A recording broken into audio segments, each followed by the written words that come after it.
Back then, I spoke of an existential threat of how the era of global warming had given way to an era of global voiding, as UN Secretary General Antonio Guterres called it.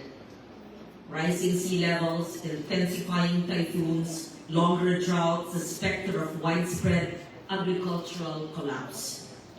On February 28 this year, that collapse took on a greater measure of inevitability. It introduced an element that speeds up the climate feedback loops considerably, so that disasters will now only exacerbate the coming food crisis that will result from the global unavailability of fertilizers and the destruction of fossil fuel facilities. Across the Asia Pacific, from the Mekong Delta to the Pacific Islands, we are witnessing a convergence of risks: climate volatility, economic exposure, and even fiscal capacity. What differs is not the nature of the threat, but the ability to anticipate it and probably to absorb it. For many decades, we've operated within a cycle of trauma and repair. We are moved enough to help in our own way, to mobilize hot kitchens, community pantries, relief and rescue, and then it seems like we wait or anticipate or expect the next disaster. We rebuild, but too often we rebuild into the same risks. This is a status quo. It reflects not only a failure of policy and imagination, but a deeper structural misalignment between how risk unfolds in real time and how finance is released and the last mile disconnect. Yes, global funds exist.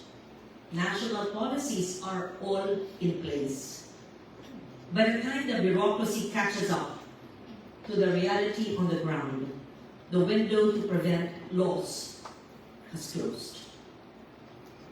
We have become experts in counting the dead, in repairing the broken, but we have not yet mastered the art of anticipating the blow.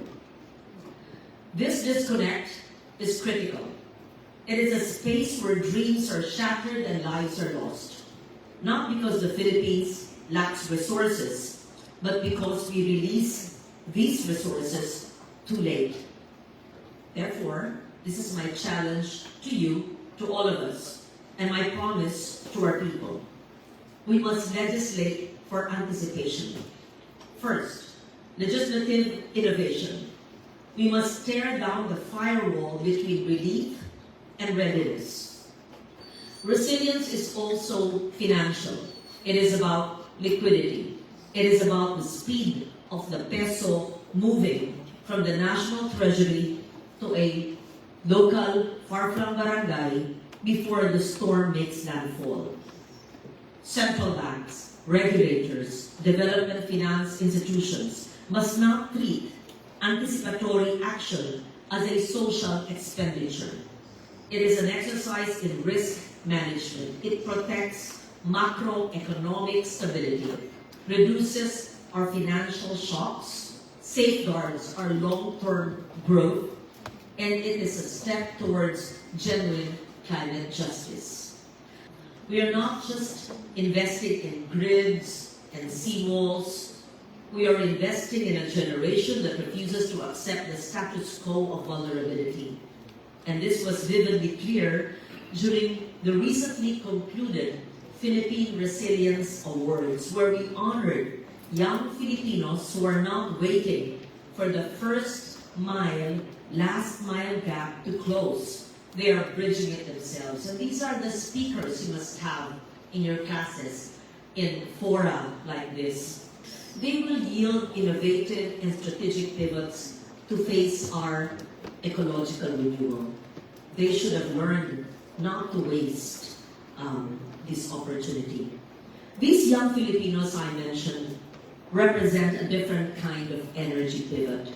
While we rightly discuss the transition to renewable energy sources, we must also recognize the human energy of our youth as our most potent renewable resource.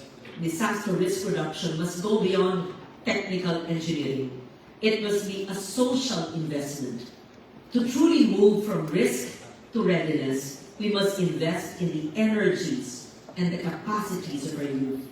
They have the innovation to design the early warning systems of tomorrow, the passion to lead their communities to higher ground, the moral clarity to demand that we must act now, not later.